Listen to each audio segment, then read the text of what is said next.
Okay, imagine this. You're standing on a virtual plank, maybe hundreds of feet up. You hear the wind. Every part of you is screaming danger, right? Your heart's pounding, palms are sweaty. Mm-hmm. But here's the thing. You know it's not real. You're safe in your living room, just wearing a VR headset. So what exactly is going on inside your head at that moment? That image, yeah, that really gets us straight to the heart of what we're diving into today. Absolutely, because today we're trying to unravel how our minds experience these virtual realities. And specifically, we're going to look at this kind of surprising concept called patiency in VR. Right. Then we're going to pivot a bit, move from the digital to the physical world, and look at some real-world innovations that are really challenging our understanding of human capability. Things like, cutting-edge prosthetics. Yeah, and even the pretty groundbreaking idea of sending parastronauts into space. Exactly. So our sources for this deep dive are really interesting, quite diverse. They really are. We're drawing insights from a fascinating doctoral thesis from the University of Copenhagen all about VR experiences. Okay. And then we've got some insightful research reports from the Technical University of Munich's Young Academy, TUMJA, they call it. TUMJ. And also a pretty comprehensive feasibility study on these parastronauts from the Potomac Institute for Policy Studies. So our mission here is basically to pull out the key insights, the real core ideas from all this material. Give you a shortcut, sort of. Yeah, a shortcut to understanding this really complex interplay between tech, human perception, and, well, how we keep redefining what's possible. Get ready for some, hopefully some real aha moments. Should be interesting. So when VR designers are building these, immersive experiences, it brings up a really fundamental question, doesn't it? Yeah. How do you actually guide someone through that virtual world effectively? That's a huge design challenge. And often, when we think about guidance in VR, our minds jump straight to agency. Right. Your ability to do things, make choices, affect the story. Exactly. But what's really fascinating and what our sources really highlight is this powerful counterpart, one that's maybe often overlooked: patiency. Patiency. Okay, so if agency is about doing, patiency is what? The feeling of being acted upon. Precisely. It's that embodied feeling, that visceral, almost involuntary response when something happens to you in the virtual world. Like the vertigo on that plank we talked Well, about. yeah. Or, getting butterflies in your stomach. Or those sudden jolts, the startles that feel totally real. Or even that weirdly intense feeling when a virtual character gets too close, invades your personal space. Oh, okay. These sensations of patiency, they can be just as engrossing, sometimes maybe even more so, than actively using your own agency. Why is that? Well, they seem to tap into a very fundamental level of our perception. Sometimes they kind of bypass our conscious, rational thought. So it's almost like the designer has a kind of, leash on you, in a way. You could think of it like that. They can use patiency to subtly guide your attention, guide your actions. Sometimes even sort of paper over the cracks if the narrative is a bit linear. Right, masking the limitations. Yeah. And it can be subtle, a gentle nudge, or it can be incredibly intense, like the example given is a virtual knife lunging at you. Wow. The research even talks about something called Anstey snares. Anstey snares. Yeah, it's described as a formal manifestation of patiency. They're specifically designed to subtly trick participants into adopting the designer's intentions, but making them feel like they're their own organic motivations. Huh.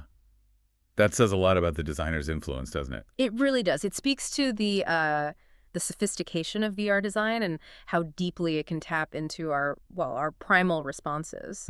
And this power, this ability to create that profound sense of being acted upon that brings us to what's called the self-frame of experience. Okay, the self-frame. Yeah, this is apparently where patiency is most easily created. And that's where it gets really illuminating, isn't it? The self-frame. It kicks in when you respond effectively or behaviorally to something virtual, as if it's happening to your actual physical self. Exactly. That plank experience is the perfect example. People are genuinely scared, really scared to walk that virtual plank, even though they consciously know it's not real. So why? Yeah. Why does our body react so strongly if our rational mind is saying, hey, it's just a game? Well, it seems to come down to how our basic sensory systems work. Our optic cells, for instance, they just report what they sense. They don't really evaluate if it's real or not real. They just send the signal up. Right, they send the signals, and your nervous system basically gets ready for action, just in case. It's a fundamental automatic thing. Like a reflex. Sort of, yeah. There's another really vivid example called Don't Let Go. Okay. It's a VR experience where you have to keep your fingers physically on a keyboard. But in the virtual world, you see spiders and snakes crawling over your virtual desk towards your virtual hands. Oh, no. Exactly. And even though people know they're not real, they experience genuine fear. They really struggle to keep their fingers down. Wow. So this idea of immersion, it isn't necessarily about completely forgetting it's artificial then. That's a common misconception, right? That's precisely right. Immersion can happen even when you're fully aware the experience is, made up. As long as you're appraising what you're seeing and feeling in a positive way, it's more about engagement, a positive appraisal, not total delusion. Okay. And when we talk about spatial presence, that's that powerful place illusion, the feeling of actually being in a place, even when, rationally you're not. And the research really points out that it's not necessarily about super high fidelity graphics, is it? No, not primarily. What seems to matter much more for creating that spatial presence is visuospatial realism. Which means? Basically, the ability to naturally look around and explore the space, which these 6 degrees of freedom VR systems allow.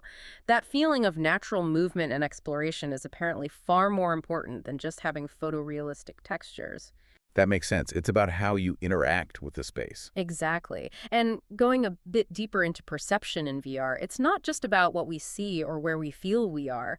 There's also this really interesting nuance to attention called attending as. Attending as. Okay, what does that mean? It means our existing knowledge, our concepts actively shape how we perceive something. The classic example is the duck-rabbit illusion. Ah, right. You can see it as a duck or you can see it as a rabbit, but not both at once. Precisely. How you're attending as a duck spotter or a rabbit spotter changes your perception of the same image. So the real aha moment here is realizing this isn't just about visual tricks. It's how our conceptual knowledge fundamentally shapes the entire virtual experience. Yes. It even influences how you perceive, say, the story or the interactions. It shows a much deeper cognitive engagement than maybe we initially thought. Fascinating. And while that self-frame is really key for generating patiency, the research points out other ways we experience VR too. Like what? Well, there's the representation frame. That's where your emotions are directed towards a narrative, like in an experience called the Book of Distance. Okay, feeling for the story. Right.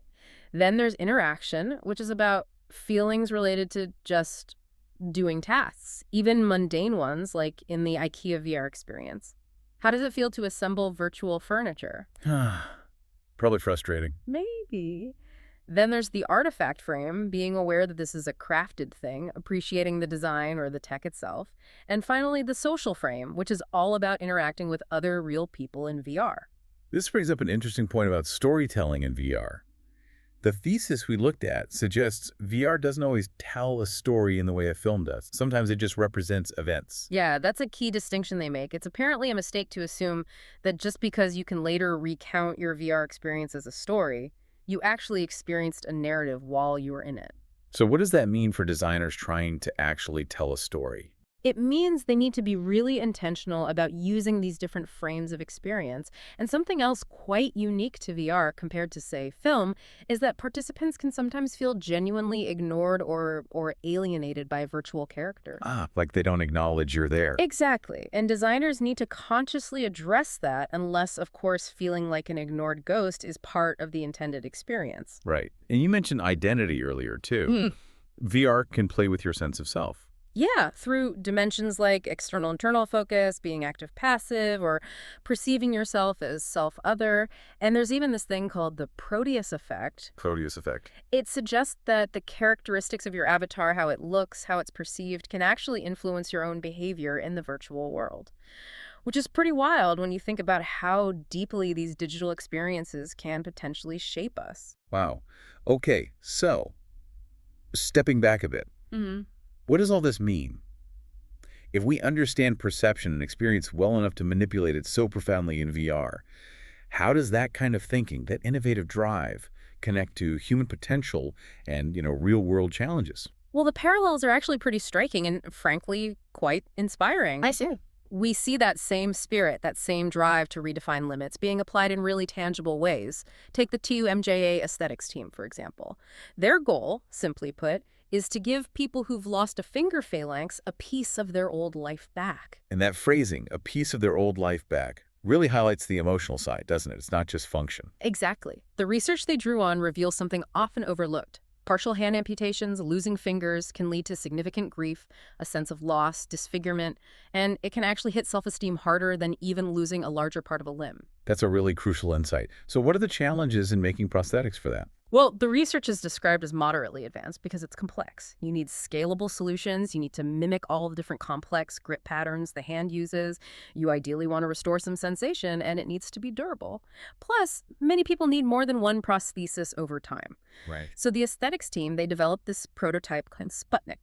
They used 3D printing for rapid prototyping, focusing on key things like how it attaches, mobility, sensitivity, the materials. And what was the key insight there? I think it was their really patient-centered approach. They directly ask users, what's more important to you? Is it functionality, mobility, or comfort? By focusing on those priorities, they could design Sputnik to really address those often overlooked emotional and practical needs. It's about moving beyond just replacing a function to genuinely trying to restore that sense of normalcy, that piece of their old life. That's incredible. Now, shifting gears even further, beyond Earth, into space. Yeah. NASA's Office of the Chief Health Medical Officer kicked off a study looking at sending parastronauts to space. Yeah, individuals with specific physical disabilities, like lower leg deficiencies, short stature, or leg length differences. That feels like a really bold question, especially given how incredibly strict astronaut selection normally is. It really is. Currently, the selection is unbelievably demanding. You need to pass a long-duration spaceflight physical, meet really strict size requirements for spacecraft, for spacesuits. But what's fascinating here, and maybe counterintuitive, is that for someone with, say, a lower limb deficiency, being in zero-G or microgravity might actually mean fewer physical concerns in some ways. That's the idea being explored. Things like total body weight or bone mass loss, which are big concerns for astronauts, might be less of an issue relative to body proportion for someone with a limb difference in space. The physical demands are just different. Okay, so if the constraints change in space, where can we look for examples of rethinking physical limitations in demanding jobs here on Earth? The U.S. military actually offers a really powerful example here. There's been a dramatic shift in the return-to-duty rates for amputees, especially since 9/11. What kind of shift are we talking about? Well, back in the 1980s, the rate was apparently around 2.3%. Between 2001 and 2006, it jumped to 16.5%. And by 2012, there were something like 40 soldiers serving in combat zones using state-of-the-art prostheses. Wow, that's a huge change. It really is. And the individual stories are just incredible. They really underscored this idea that, as one soldier put it, disability is a technical term. What were we talking about? Well, there's Sergeant First Class John Mike Fairfax. He was the first above-knee amputee to complete the Army's really demanding jump master course. And he explicitly said he wanted to pave the way for other amputees. Incredible determination. Absolutely. Then there's Staff Sergeant Brian Beam. He lost his leg below the knee to an IED in Iraq. Less than a year later, he deployed back to Iraq with his prosthesis. Less than a year. Yeah. And he's the one quoted as saying, "Disability is a technical term. It doesn't mean I'm less able." He went on to complete a second tour, earned a Purple Heart. Just amazing resilience. That's truly inspiring. Hmm. Are there others? Yes, another one mentioned is Corporal Zach Brazeno.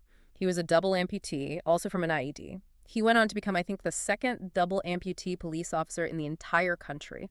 Passed all the physical tests without any special accommodations. The double amputee police officer. Yeah, and apparently with his titanium prosthetics, he actually grew from 5'7" to 6'1". That's one way to get taller. Ah. But seriously, this transformation in the military, it really does highlight the potential for rethinking medical standards, doesn't it? For spaceflight, too. Absolutely. It shows what's possible with technological advancements and, perhaps more importantly, a shift in mindset. And it's not just NASA exploring this. Even private spaceflight groups like Project Possum are apparently offering scientist-astronaut training to amputees who meet certain criteria. So the door is definitely opening. It seems that way. And beyond individual potential, this same spirit, this deep inquiry and problem-solving approach is also being turned towards these big, complex societal challenges. Those TUMJA projects you mentioned earlier give us some great examples. Right. like the Checkmate project.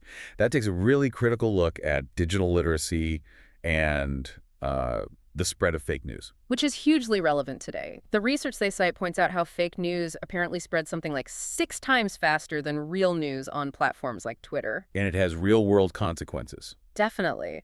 From dangerous actions, like the example given of people injecting bleach thinking it was a COVID cure, to the slower erosion of trust in democratic institutions. And their specific research looked at certain media outlets. Yes, they analyzed Querdenken media outlets, that's a movement in Germany, and found significant logical disconnects and misinterpretations in their reporting. It's a stark reminder that understanding perception isn't just about VR. It's critical for how we navigate the information landscape every day. Absolutely crucial. Okay, what else? Then there's membranes. This one is really cool. It's all about tackling microplastic pollution using biomimicry. Learning from nature. Exactly. They looked at how manta rays filter feed without their filters getting clogged, using something called the ricochet effect. And they're trying to apply that principle to design non-clogging filters for microplastics. Because clogging is a major issue for current filters. Apparently so. They went from some failed 3D printed prototypes to successful simulations, and the goal is obviously real-world validation. It's aimed at tackling serious health issues like chronic inflammation that are potentially linked to these microplastics getting into our bodies. Fascinating approach. Learning from a manta ray to clean up plastic. Isn't it? And finally, there's Sustain Act, which dives into sustainable waste management, a perhaps less glamorous but equally important challenge. Focusing on waste separation. Yeah, highlighting how waste separation, which is actually a legal requirement in many places, is fundamental for preserving resources and reducing environmental impact. And how do they approach it? They use surveys, specifically looking at university campuses, to better understand people's behavior, their preferences, what the barriers are.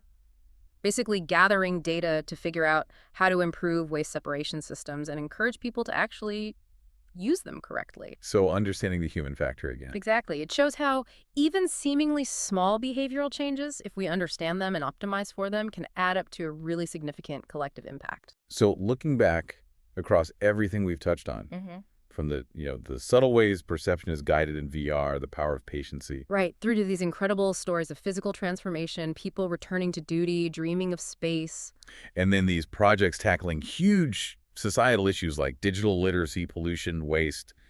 This deep dive, it really shows how understanding human experience, human behavior, and coupling that with relentless innovation. It just keeps pushing the boundaries of what we think is possible. It really is a testament to human ingenuity, isn't it? Our capacity to adapt, to innovate, to overcome challenges, both virtual and very, very real. Indeed. So here's a final thought to maybe leave you with. If our brains can be so powerfully guided, so moved by simulated experiences, and if human ingenuity can overcome such profound physical challenges like we've seen, what other frontiers, what new levels of human potential and societal well-being could we unlock if we applied this same level of deep inquiry, the same innovative spirit to any challenge we face? What really stands out to you from this whole exploration of perception, agency, and human resilience?